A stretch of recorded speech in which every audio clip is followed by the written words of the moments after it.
Hi everyone.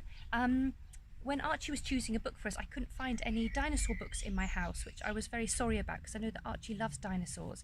But I found this the other day, and it's called Tyrannosaurus Drip by the lovely Julia Donaldson. And like lots of her books, it has some good rhyming bits in it that you'll pick up, and before the end of the book you'll be joining in with it. So I thought I would read it as an extra story for you guys this week, because I know that you all quite like dinosaurs, but Archie in particular.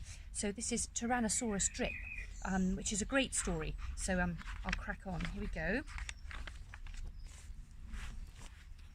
Just bring it in so you can see the picture. Let's see if you can make out those dinosaurs. In a swamp beside a river, where the land was thick with veg, lived a herd of duck-billed dinosaurs who roamed the water's edge. And they hooted up with rivers, and they shooted up with reeds, and they hooted up with bellyfuls of juicy water weeds. Now, across the rushy river, on a hill the other side, lived a mean Tyrannosaurus with his grim and grisly bride. And they shouted, "Up with hunting!" And they shouted, "Up with war!" And they shouted, "Up with bellyfuls of duck-billed dinosaur!" But the two Tyrannosauruses, so grisly, mean and grim, couldn't catch the duck-billed dinosaurs because they couldn't swim. And they muttered, "Down with water!" And they muttered, "Down with wet!" And they muttered, "What a shame! The bridges aren't invented yet."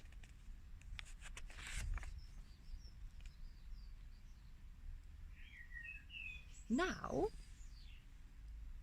a little Compsognathus, but for short we'll call her Comp, found a duck-bill egg and stole it from a nest beside the swamp.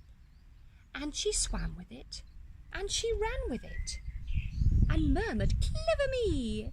And won't the baby Comps be thrilled with duck-bill egg for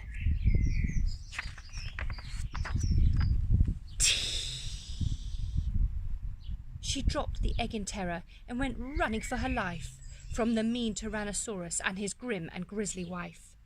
And the duck-bill egg went rolling, and at last it came to rest in, of all unlikely places, the Tyrannosaurus nest.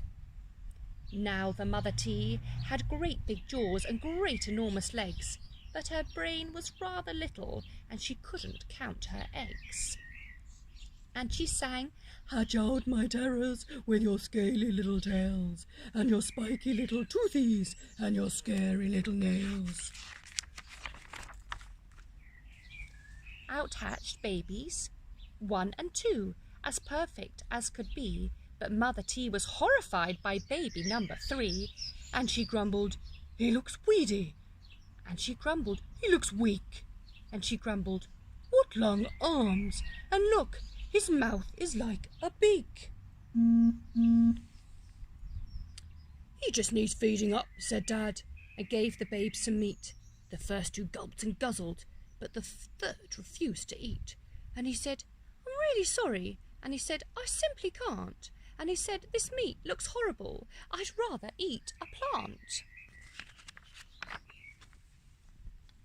"A plant?" yelled Mum. Mum in horror, and Dad said, "Get a grip." His sisters found a name for him, Tyrannosaurus Drip. And they shouted, "Up with hunting!" And they shouted, "Up with war!"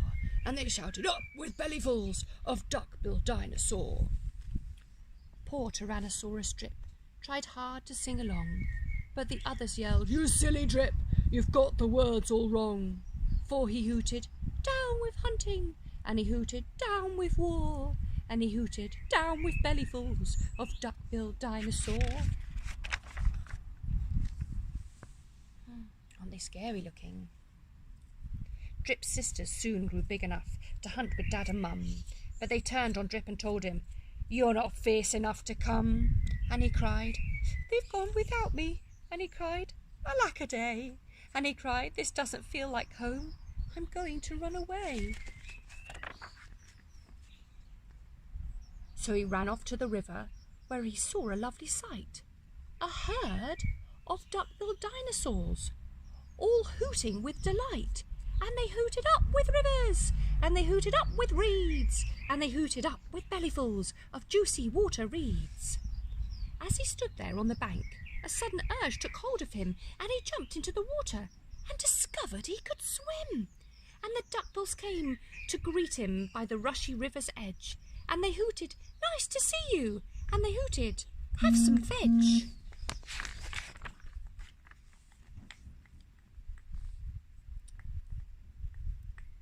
And Drip, who was delighted that they hadn't run away, ate bellyfuls of water weeds and played with them all day. Then he gazed into the river and he asked them, "Who, oh who, is that creature in the water?" And they laughed and said, "It's you."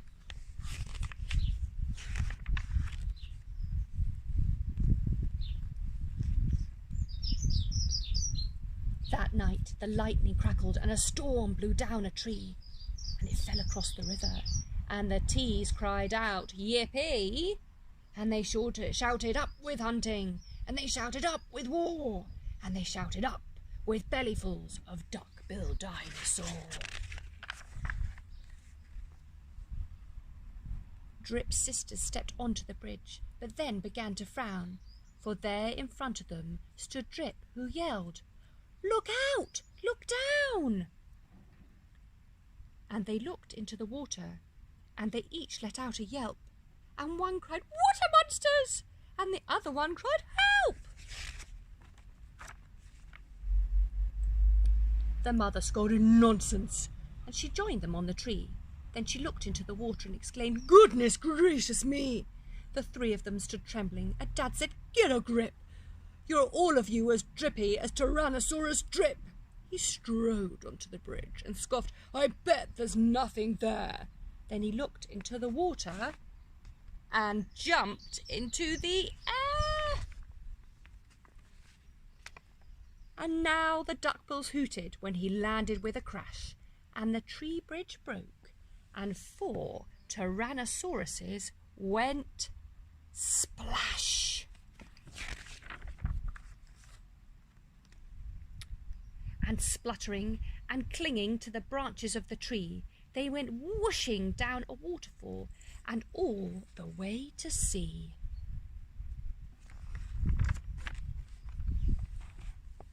And the duckbills hooted happily. They hooted, "Hip, hip, hip, hooray!" for the heroic, one and only Duck-bill Drip. There we are, and that's the end of the story. I love that book. I think it's quite funny. I hope you enjoyed it too. And I'm glad I found a dinosaur book in the end. And it'll be someone else's turn next week to choose a story for us. I hope you've all been enjoying the sunshine. And perhaps there's been some swimming in some paddling pools, or perhaps in the bath. Let me know how you're getting on. Take care now. Bye-bye.